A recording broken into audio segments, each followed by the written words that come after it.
What is all this racket? Oh, Beavis and Butthead. Please don't kick my garage, okay? We need, like, a garage or something? Yeah, we want to rock. Yeah. We're gonna be a band. Starting a garage band. Great idea, guys. Music can be a really positive outlet for all your youthful energy. Here, let me show you a couple of chords on my guitar to help you get started.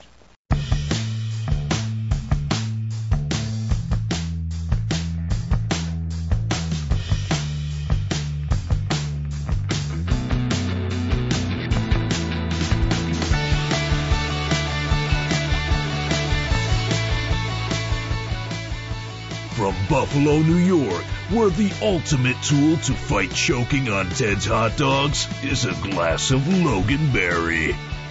It's the Struggle is Real Buffalo Music Podcast.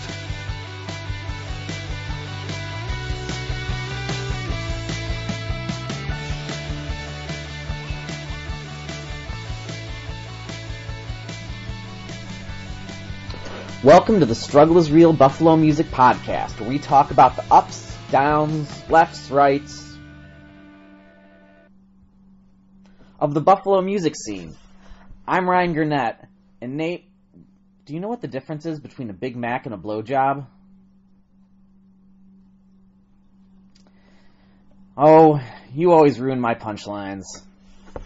On today's episode, we talk with Alaysa Dale, aka Ballsy, from Layers Deep, most recognized as being Mohawk Place's badass bouncer. We'll talk about stoner, sludge, doom metal? Ooh, are there axes? Oh god, I hope so. Keep listening to find out. We're also going to have some big announcements. We're going to cover up previous and upcoming concerts. We're going to play music from Layers Deep, Dilettante, and a new track from Orations. We're going to debut our secret word of the episode, where if you send us the word on Facebook, you have a chance to win 2 free tickets to the All WNY Anniversary Show at Stamps on March 23rd with Kennedy Carpool, Tokyo Monsters, Poison the Prophet, and Iron Soul. If you can't tell, Nate isn't here for our usual top of the episode banter. Unfortunately, reality can get in the way of one's rock and roll lifestyle, and he didn't have the time to commit to the podcast anymore. So I wanted to thank him for his time and for everything he did to help out the podcast. So I have some guest hosts lined up who I think are going to be a lot of fun, but we're always on the lookout for some people to help out with the podcast. So if you're interested in podcasting or the local music scene, you might want to check it out, whether it's on-air, script writing, graphic design, or concert booking, which we're going to talk about a little later. There's plenty of work for us to do. You can email me at sirwilliamidle@gmail.com, or you can contact me through our Facebook page at facebook.com/The Struggle is Real Podcast. So today we have Ballsy from Layers Deep. We were supposed to have Elliot Jacobson, a Buffalo person who is now in New York City playing drums with a lot of cool people, but unfortunately Nate is the person who had the equipment that we usually used to record those. So, our apologies to Elliot, and we are going to have him on soon, because I've been dying to do so. So, yeah. But first, before we get started, The Struggle is Real is now putting on monthly shows at Milky's. So, we're doing monthly shows there. I don't have an announcement yet on what our April show is going to be, but our May show, this is an announcement. This is a Struggle is Real exclusive. Official announcement. Do you have, like, the Law and Order sound? You can Sure. play that, like, dun-dun. Yes. So, yeah, on May 24th at Milky's, starting at 8, we have Cheap Peach, which is an up-and-coming act from Fredonia. We have Elemantra, which is kind of dreamy indie pop. We have the Burkharts, who I really like, who are kind of like 60s. They kind of remind me of Kinks Beatles pop. Like, it's definitely a throwback, and they're cool. The Scarecrow Show, who... those guys just have the best energy. I just love them. And they're super nice guys. We definitely hope to get them on an episode soon. And the Melise. So I'm super excited about that show. I think it'll be fun. I want to get Dan Cannon and Melise on a bill together. And send me a message if it's pronounced Malice. I've heard it pronounced that way, but Molise seems like it makes more sense. Will, thoughts? I've never heard it say Mollis, but then now that you're saying it, it's probably what it is. It's probably not Molise, I'm guessing. Is Mollis a word? I don't know. Is Molise a word? That is an excellent point. So then, in addition to that, on May 4th, I'm super happy we are doing a fundraiser for Jessica Cameron. Jessica was set on fire in a North Tonawanda Tim Hortons parking lot back in December in a really fucked up act of domestic violence. She was working at Tim Hortons. Her ex-boyfriend called her out into the parking lot. They had an argument over custody at some point, and he just set her on fire. He also got set on fire, which is at least okay. But she has 3rd and 4th degree burns on about 35 to 40% of her body. I had a date at Mohawk Place that I wanted to do for a charity event. The charity fell through. I heard her story like the next day, and I decided to do a fundraiser. So we're going to have friend of the podcast, Allison Pipitone. We're going to have Short Attention Span Theater, which is Ish Kabibble with a vocalist, which I'm excited about. Friend of the podcast, RJ DeMarco from Fernway. He's going to be doing a solo set. We have Wyatt Coyne and Buffalo punk legends, the Irving Claws. Within like a week of announcing this, Allentown Music donated a backline, so I wanted to make sure to mention them. They're super nice about it. And Just Pizza has donated 12 sheet pizzas to the cause. And also Emily from 107.7, who's the program director, they're donating tickets to Kerfuffle, some autographed LPs by the 1975, a whole bunch of wine, some restaurant gift cards. So there's going to be all sorts of stuff going on there. We're going to have raffles. It'll be a fun party.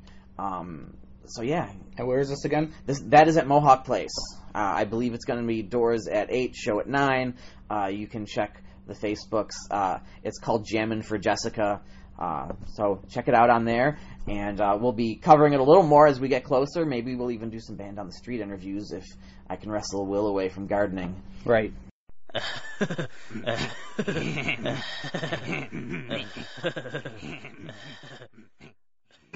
this out. Yeah! You're gonna die!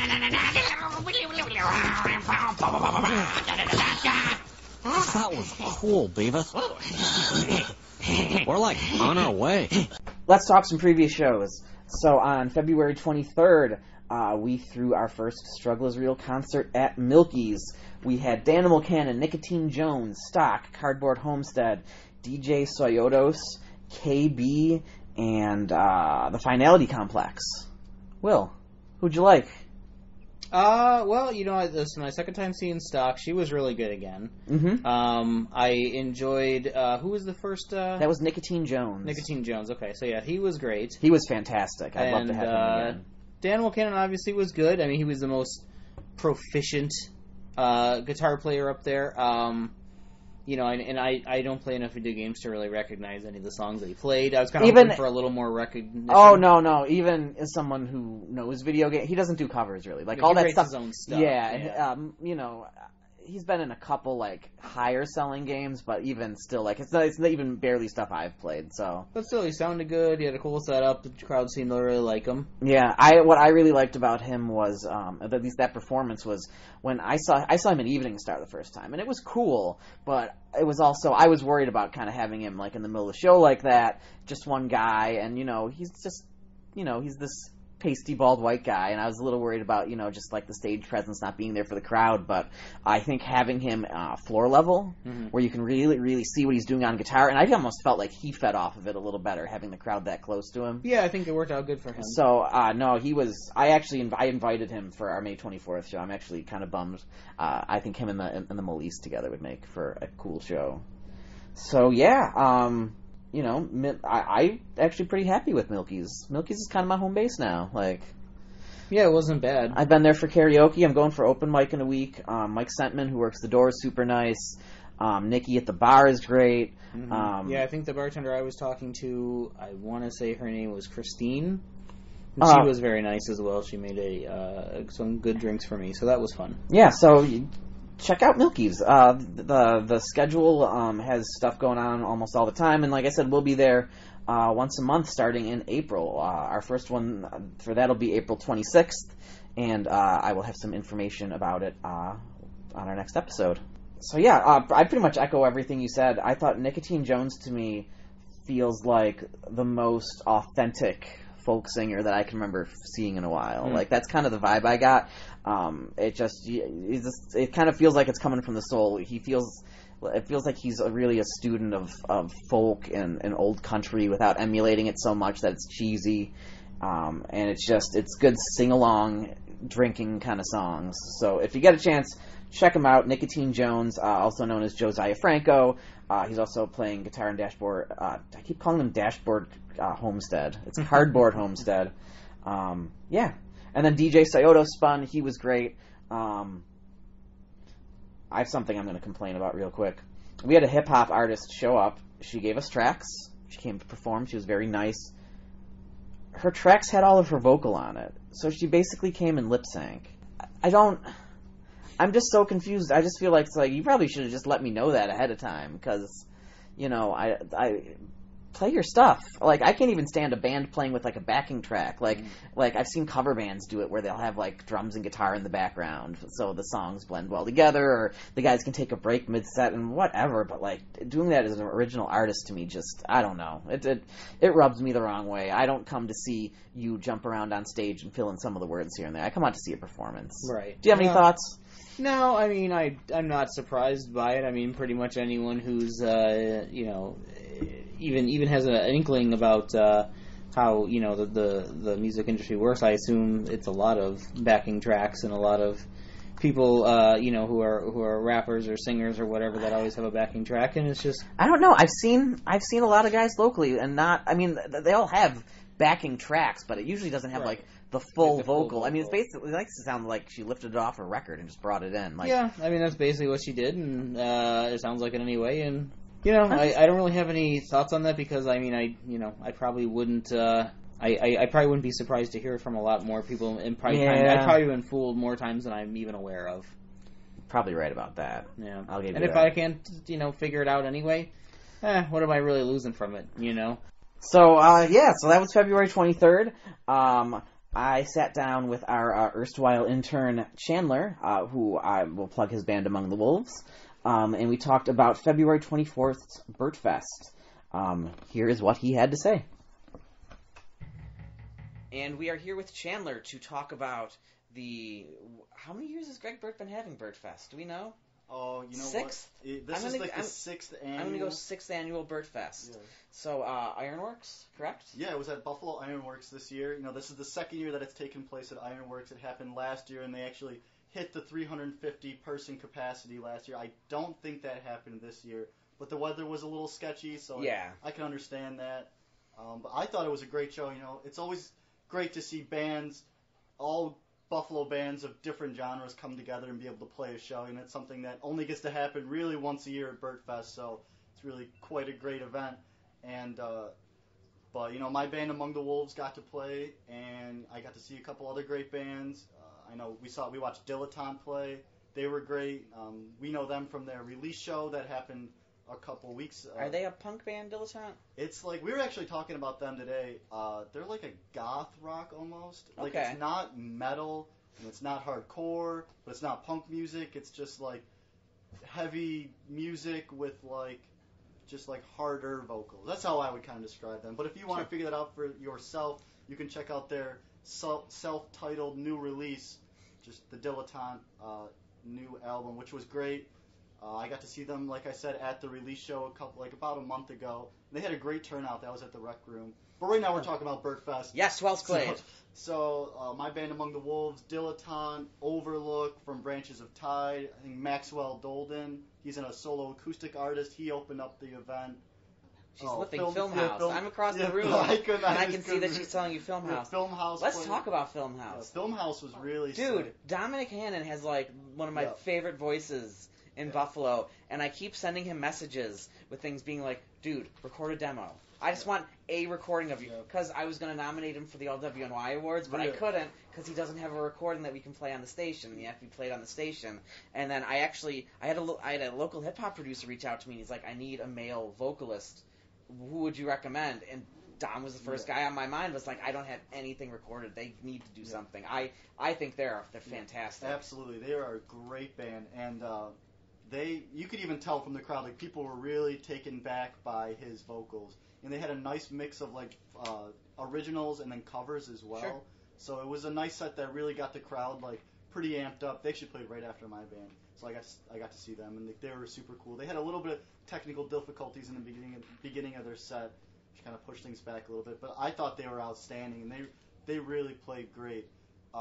Also, Previous Love got to play as well. Oh, Previous Love was they're really cool. What really made their set kind of special, because they have like the slower like rock, like indie vibe. Shoegaze. Yeah, shoegaze. Yeah, and then because I don't know if you know from like the Kill the Clock Ghost Pool show that happened at Ironworks, like it was probably over the summer.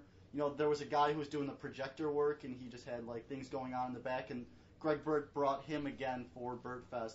And so like he had a really cool like Previous Love like moving thing, and it really added a lot to their set. That's cool. It was really cool, yeah. They're a great up and coming band from the Buffalo scene. I like them a lot. Yeah, I saw them at a house party, and their drummer couldn't make it, so it was just the bass player and the singer. But the singer, that thick guitar tone he has with all the effects, it just it's like kind of rocking, but also like it kind of relaxes me in a way and I think that I really like their vocals. Have you seen him with a drummer before? No, I've yet. That was the only time I'd seen them. Their drummer is outstanding. I've heard he's very loud. Yeah, he's very loud. So I don't know how that would have happened at the house show that I know got busted too. Yeah. The cops would have come earlier. Yeah. But he is outstanding. Like that adds a whole nother dynamic to Previous Love, and I think they're cool because no one else in Buffalo really has their sound. So there aren't many. No. Yeah, so like I think they have kind of a unique Buffalo thing going on. I mean, they're not like the only band who does that kind of music, but like in Buffalo, they're really like the only band I see doing stuff. No, like there that. aren't a lot of shoegaze bands at all. But yeah, it'd be like we have Previous Love with like shoegaze, Maxwell Dolden, he's acoustic, then Overlook and Dilettante are heavier, and then Branches of Tide is heavier as well. So like I said, it was just a great coming together of the Buffalo music scene. I wish the weather would have been a little bit nicer to kind of draw some more people out, but I thought it was just a great show, and I was happy to be a part of it this year, so I was very happy. Cool. And it was also a dream to play the Buffalo Ironworks stage. Like, that does look like a nice, cool rock star kind of stage. There was a lot of real estate up there to be able to move around, and like you don't really get that at a lot of other venues. So I never thought in my whole life I'd be able to play Ironworks. So it was a dream come true to be able to play the Ironworks stage. So thank you, Greg Burt, for putting on such an awesome event. Even if I don't play next year, I will, of course, be in attendance just to support Buffalo, as everyone should. So awesome. Cool. Well, as long as they will give me music of theirs to play, we'll play some Dilettante here next on the Struggle is Real Buffalo Music Podcast on allwny.com.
Hey, this is Ballsy from 9 Layers Deep, and you're listening to the Struggle is Real Buffalo Music Podcast on allwny.com.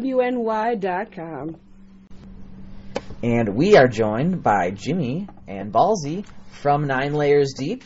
And Ballsy, you might also recognize from her time working the door at Mohawk Place.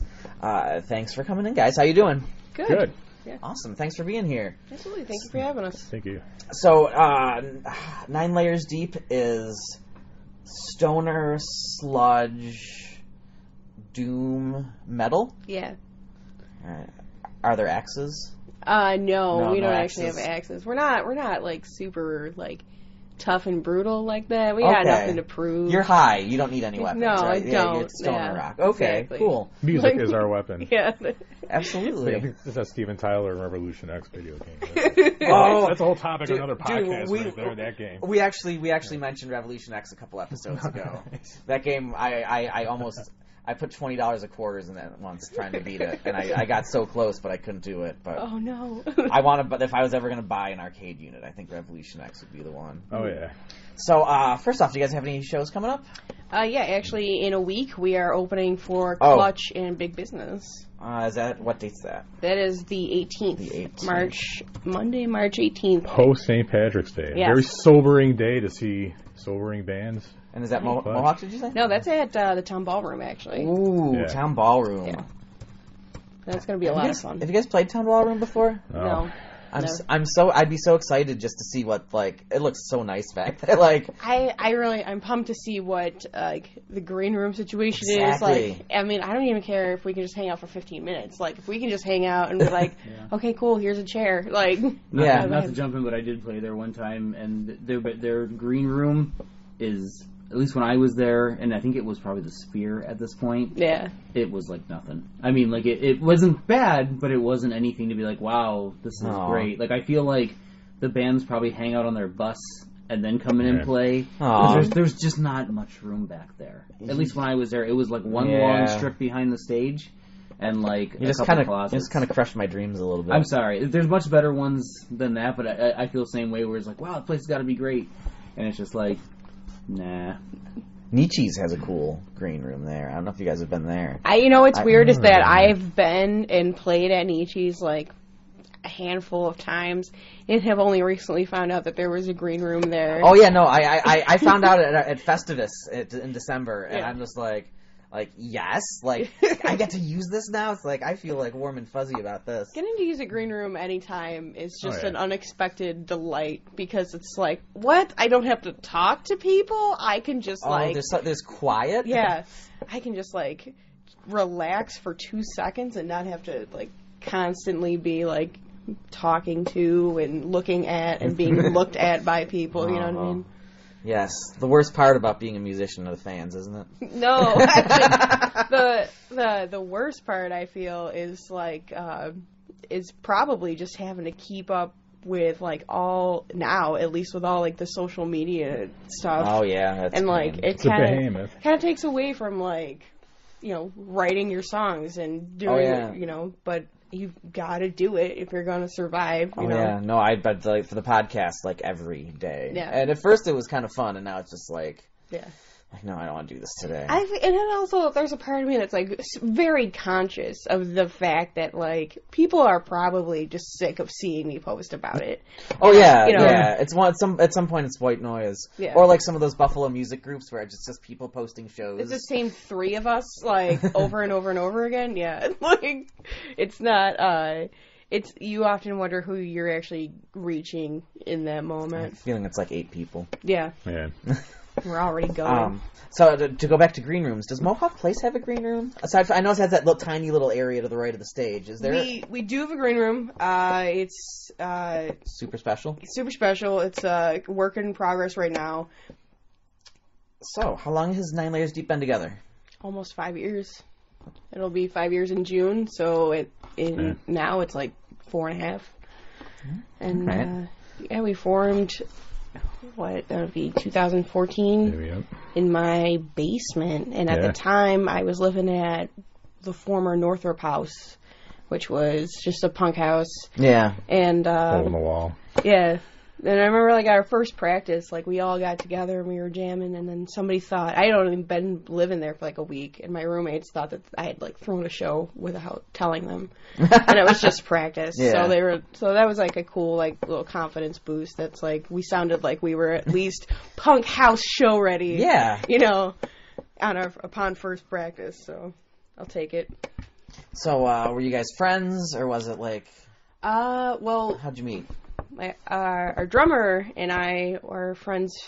We grew up in the same circles in West Seneca, and went to school with a lot of the same people.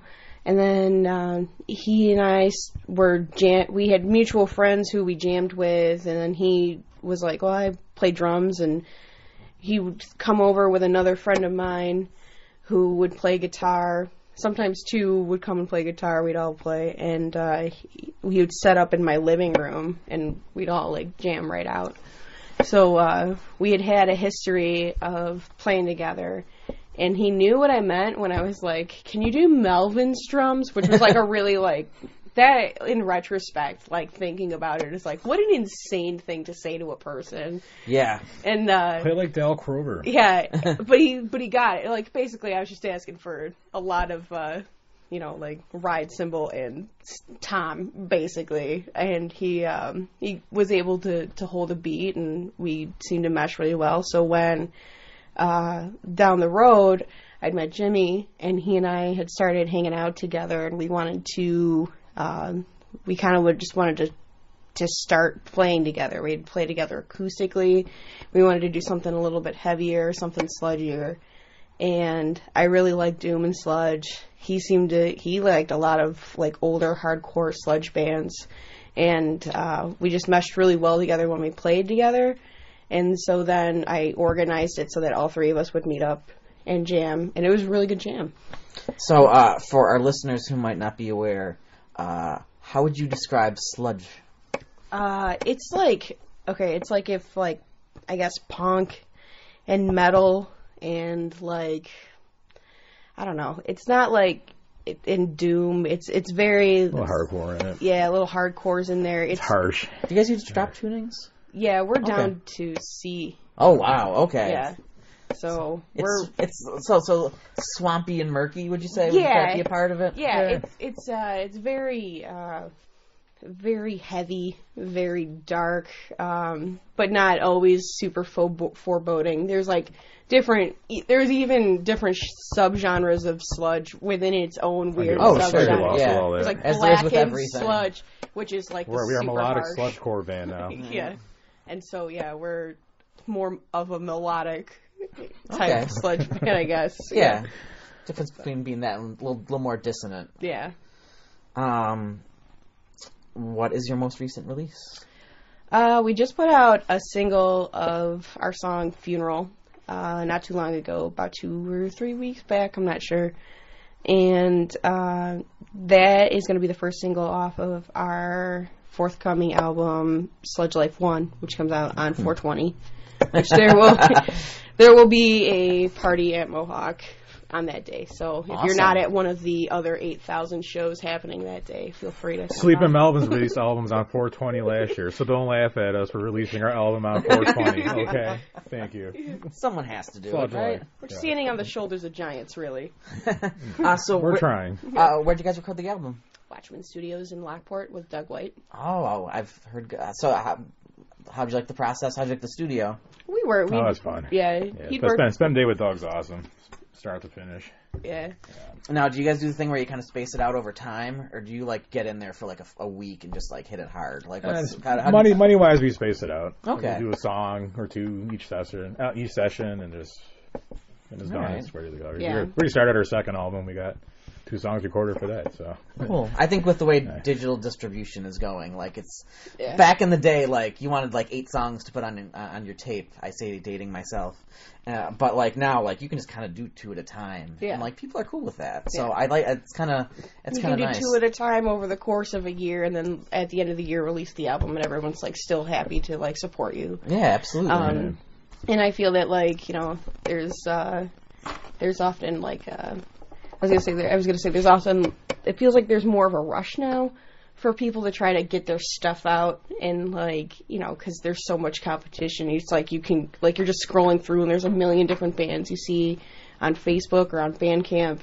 And I feel like people are just trying to, like, keep up with the Keeping up with the Joneses. Yeah, absolutely. Okay, well, cool. Well, we are going to take a break. Can we play Funeral? Yeah, go ahead. Yeah. Awesome. Well, here is Funeral by 9 Layers Deep on The Struggle is Real Buffalo Music Podcast on allwny.com.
So, Ballsy, how long have you been working the door at Mohawk Place?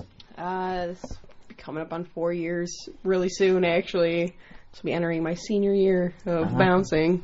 So, how do you get into it? It was just... Okay, I was working, I think, the door at Stamps for a minute. Like, a hot minute, just, like, taking money. And I'd also worked door at my own, like, punk shows at my house and things like that. And so I was just used to being around a crowd. I was used to work in the front. And I went to volunteer for an infringement fundraiser show. Oh. And I was just working a table at Mohawk. And Kurt Rotterdam came up to me and was like, "Hey, Ballsy, go talk to the owner. We need someone to work the door." And I was just like, "Well, like tonight or whatever." He's like, "Go talk to him now." And I was like, "Okay, yeah, no, I'll talk to him in a minute." He's like, "Go talk to him right now." That sounds like Kurt. And I was like, "Okay." So I went and I talked and I met who turned out to be my boss, Rick. And we talked real quick and he gave me a chance for a while. And I was just, I was just the hostess for a minute. I wasn't like a bouncer. I wasn't like doing security. I was just there at the door taking the money, and then, somebody else would be there to stamp the hands and do the IDs. And then I eventually got my security license, and then that's when I started bouncing. Sure. So that is an infringement festival success story. It is. I've been like even going to college. Like, I went to Fredonia last semester and spoke to them about just getting involved in your local scene ahead of time and talking about how it really is like I don't think within the scene, I don't think people ever really set out to do, they never end up doing the thing they set out to do. No. Like, and it's still cool, it's just different than what they expected. So I think doing something like infringement kind of leaves you more open to those possibilities than if you weren't doing it. Right. I think is kind of where I'm going with that. And it's like, I never thought in a million years that I would end up bouncing at a nightclub. Because first of all, my name is Ballsy. And I'm a bouncer. Like, how did that work out, like, so perfectly? You know what I mean? But at the same time, like, when I was younger and, like, between... like 18 and 22, I'd start thinking about like what I'd want to do with my life. And I just I lived in an apartment in West Seneca, not too far from like where I grew up. And I had like shitty cleaning jobs, and I would I would take a new job and then quit every couple of weeks, and it just wasn't fulfilling. And I'd think about like what I'd want to be doing, and I was like, well, man, like I want to be in a band, and like I want to like work somewhere cool, like a record store or with bands. Or I want to like... When Record Theater closed, it like permanently destroyed my dream of wanting to work in a record store. And then it's weird because like now it's like I have all those things. It's not exactly like in the order I thought it would be, but it's like everything pretty much came together. Like I have a band, I work at a cool place. I mean, it's a huge pain in the ass because I'm doing security and like it's not always super fun time for me, Yeah. But I love it nonetheless. It's a love-hate deal for sure, like anyone's job. But, like, I'd take it any day of the week over having to type at a desk, I guess. Oh, absolutely. I can vouch for that. I can't stand those jobs. I can't sit still. I can't have someone harping over me like that, No, I understood completely. What goes into getting your security certification? You just have to go to, like, there's classes all over. You can just Google.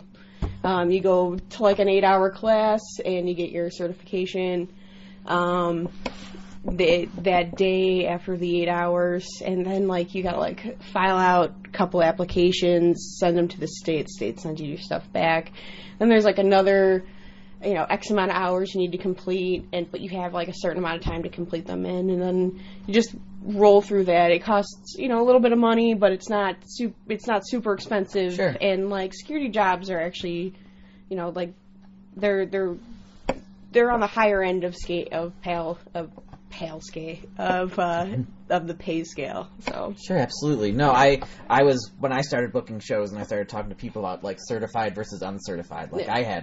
I really didn't have any idea that it existed like that. yeah. So, but it sounds like it's well worth the money, and like, even stagehand work too. I always tell people stuff like work like what you do in stagehand work is something that I think a lot of musicians don't consider, especially like if you like when I left college, like no one even mentioned stagehand jobs. Oh, yeah, like and- I would have been all over that. That Oh, sounds like it would have been fantastic. They're great so. jobs when you can get them, for sure. Absolutely. Like, I used to do a little stagehand work with the local 10, and Jimmy's done some too.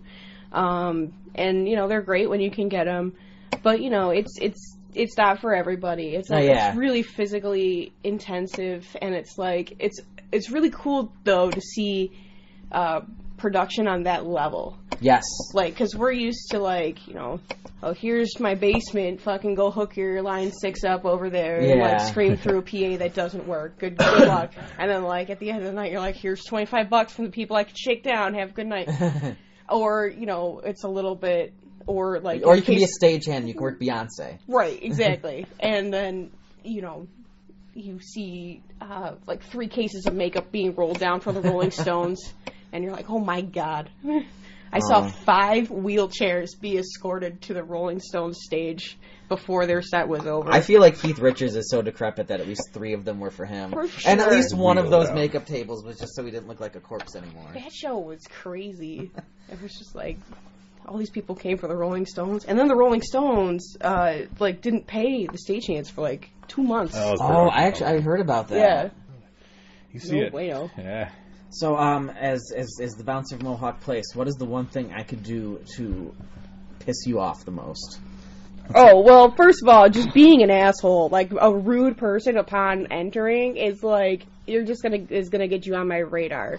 Like, when you walk in and you act like you don't even want to be there in the first place, I can't stand that. It's like, go home then. People are trying to enjoy themselves here, but I understand music is very cathartic and very healing, and sometimes it can turn that person around, but it's always like a bad first step.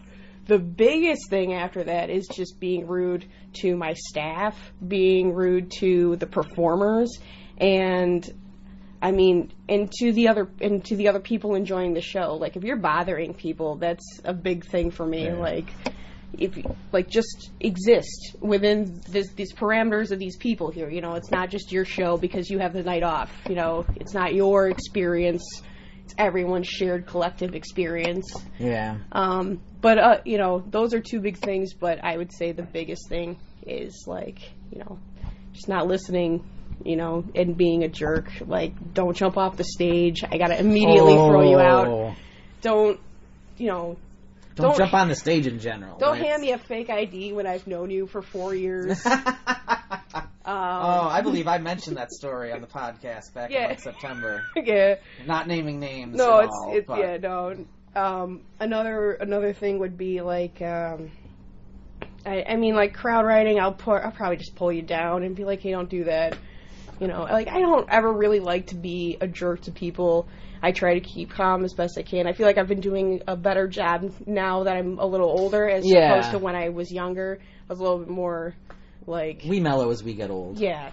And also now it's just like, please don't make me be a jerk. I just want you to have fun. And I don't want to, step on your time, and I don't want to step on your toes and, ruin your night. But you're kind of forcing me to ruin your night, And just not having, an idea of where you are sometimes. Yeah. People get drunk, and I get that. You're there to party. It's a show. But, keep in mind there are other people around. I literally don't think I go through, a concert anymore without having to yell at someone for something. Yeah. I hate to be that guy, but it's just when I saw that one guy at Mohawk Place, there were these people who were so fucking loud behind me. And at some point I turned, I'm just like, shut the fuck up. Yeah. And they're like, oh, I'm sorry, I didn't know I could talk in public. Yeah. And it's like, dude, just don't be a dick. That's all. If you're gonna have a loud conversation, there's the whole merch area was empty. Just take a little walk, go back there, and especially if someone is performing directly in front of you, it doesn't mean talk louder. It means if you want to have a conversation, go to a different part of the bar. This is not a place for conversation. Right, this is people a place are for music. enjoying a performance. it's like if you were at Shay's, you get shushed by one of those old ladies. So, do you have like what's the craziest show you've ever seen at Mohawk? Oh. That you can talk about. Oh, God. You don't have to name names, but if you want to, that's really cool. I mean, the Green Jello shows are always crazy. Yeah, just by default. We were there for the one in, what was that, September? Well, yeah, September. Give or take. Yeah, we it was did a an while. episode there. Not too far back, but close enough to recent, times. Like, we just had the one on Saturday, and we ran it a little bit differently than we did, so it was a little less chaotic. Sure. But it was still like, it was like a controlled burn. Like, you know what I mean? Just like watch these people jump all over the place. We actually had our 6-foot like tower monitor fall, and like it was fine. Everybody was fine. Yeah. People were there right away to catch it and like put it back up. But there were so many puppets there that it was just crazy, and like people knocked. Like it was like the gentlest fall. Just it falling because of puppets. How about this? Last question. If you go to a bar and you want the door person to love you, what should you do? I want specifics here. Get real specific. Be nice. Be prepared. Like, have your ID out. Have your money out. If you want, and also, like, don't try to be my best friend. Like, just, be a nice person when you come in. Say, that you're happy just to be there if you are. I don't, just be a genuinely nice person, and I feel that kind of begets, Actually, I have one last question. Sure. I've seen some of your posts online about people showing up with like tickets to the wrong show or the wrong venue, which is that's oh man, I could see myself doing that, but I wouldn't get surly about it afterwards. But so obviously people sometimes show up at Mohawk Place without a ticket. Yeah. Without money, without any fucking common sense. Tell me about some of the weird things that people have tried to offer you to get in. Have you had any like weird offers, like steak coupons? Sex. Oh, okay. Yeah. Just weirdo dudes who thought that they could just come on, like any specific show where you're offered sex at? It was this particular moment that I'm talking about happened like right when I first started working there. I think it was just a local band, and the dude was like super drunk, but I was just like not having it, and he was like, oh, come on, like, can you just like, he's like, I'll make it worth your while, and I'm like, ew, like, that's not how this works. People have tried to offer me like insane amounts of money to get in before, and it's like, it's really just things like they're with people who don't have IDs, or they're and it's like, I'm not going to take a bribe from you and like ruin my chances of having an ability job. Like I have to eat, and I've also had people like threaten to sue me if I don't let them in, and it's a weird thing. Like, no one's really like offered like really weird things. It's just more along the lines of they think that like my favorite moment ever was just I had a kid come up and I was like, hey, it's $10 or whatever it was, and he's like, oh, I don't have any money, and I was like, okay, like, nice day. We just kind of stared at each other awkwardly for a second, and I'm just like, I don't know what even to do now, like, how can I help you? I think I just realized if I had to really describe your job to someone, it's like a customer service job, but most of the people are drunk. Yeah, And as someone who's worked in many different types of customer service, that sounds horrible, so I hope they pay you well. Oh, yeah, no, I'm good. Cool, so we're going to send you off. Is there a band that you would like us to play? Ooh. Anyone you'd recommend? Any locals? Locals? Yeah, recommend a local. Yeah, I'm going to give them a plug. I really have been digging Chelseigh. They're a very new sludge. Oh, it's like Chelseigh, it's spelled? Yeah. Okay. I don't want to try to spell it. CHELSLEIGH. Yeah, something like Chelseigh. Yeah. But they're awesome. And they're going to be playing our record release show with us. And I'm really stoked on the music that they have put out on Bandcamp. I had their first show at Mohawk, and they were very impressive. So I'm excited to see where they're going. Do you know when your record release shows yet? Yep, April 20th, Saturday, April 20th. Oh yeah, you talked 420. We talked about At that Mohawk. already. Yeah. Why can't I remember that? Yeah. I wonder. All right, so here is whatever track Chelseigh. Is that how you say it? Chelsea. Chelsea. It's just Chelsea. Yep. All right, so here is a track from Chelsea on the Struggle is Real Buffalo Music Podcast on allwny.com.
Upcoming shows.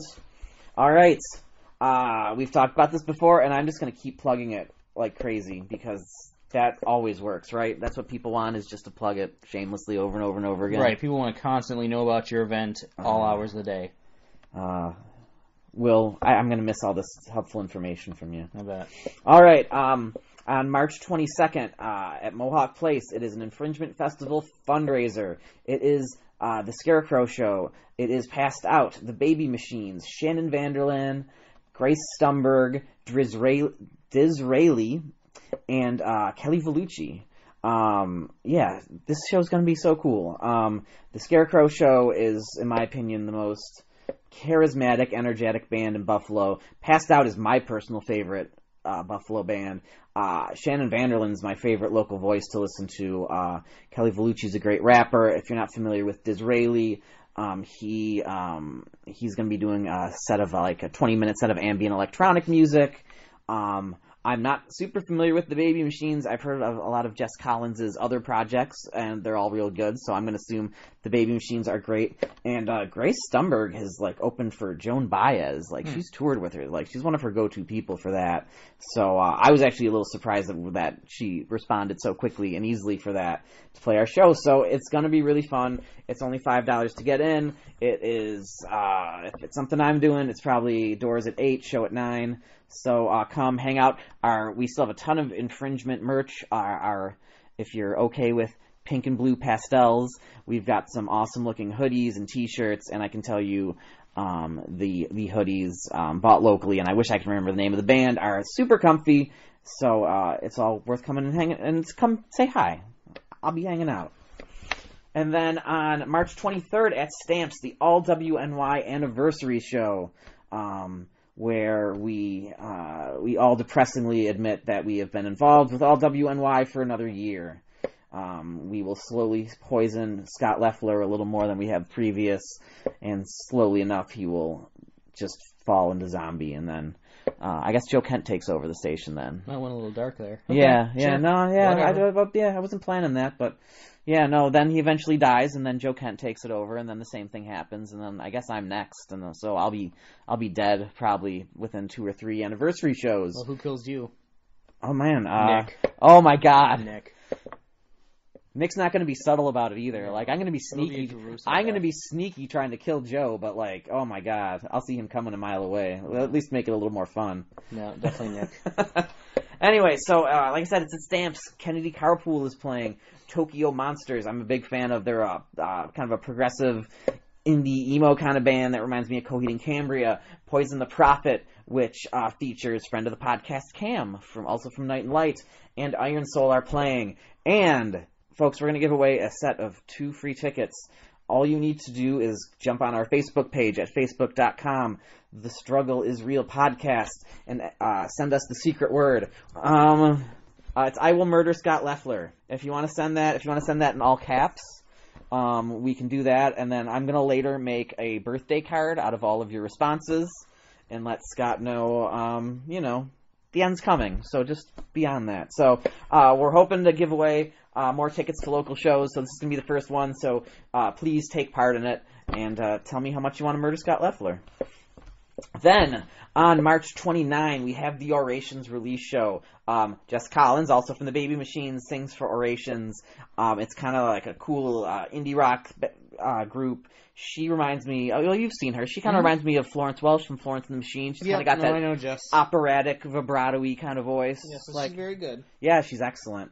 They are playing with Nylon Otters, Dave Allison, and Cooler, who is a local... oh man, I'm blanking on what genre they are. They're in cool. I think they're indie rock, and I've listened to them a little bit, and I can't remember what they sounded like, but I remember liking them.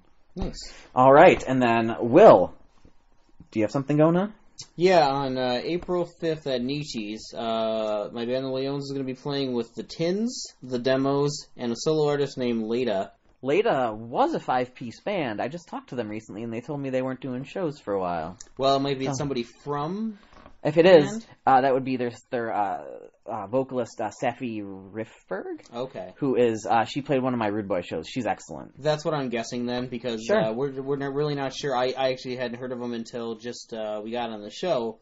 But the Tins and the Demos, once again, they're really great indie rock bands. Yeah. And then the Leones, once again, is a dream pop band. I have no idea what that means. No one has been able to describe it to me yet, but I'm in the band, so whatever. Yeah, no, Leda also had this great bass player who played a set. He plays with Amory Monroe. I think his name is, it's Cody or Corey. Yeah, I'm kind of curious to see how much Leda you get. They're really cool. I'm kind of sad I never got to have them on anything, and I hope they get back to doing shows soon.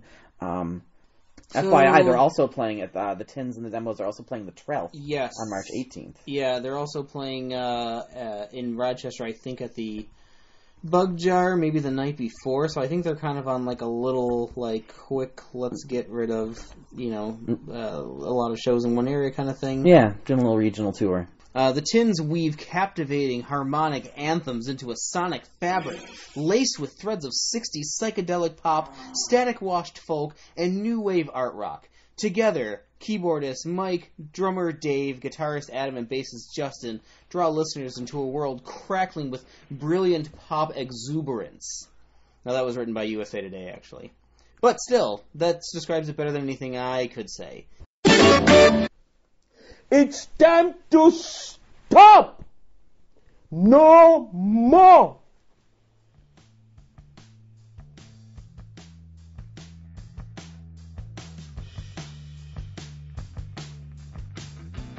And that is all we have for episode number 32.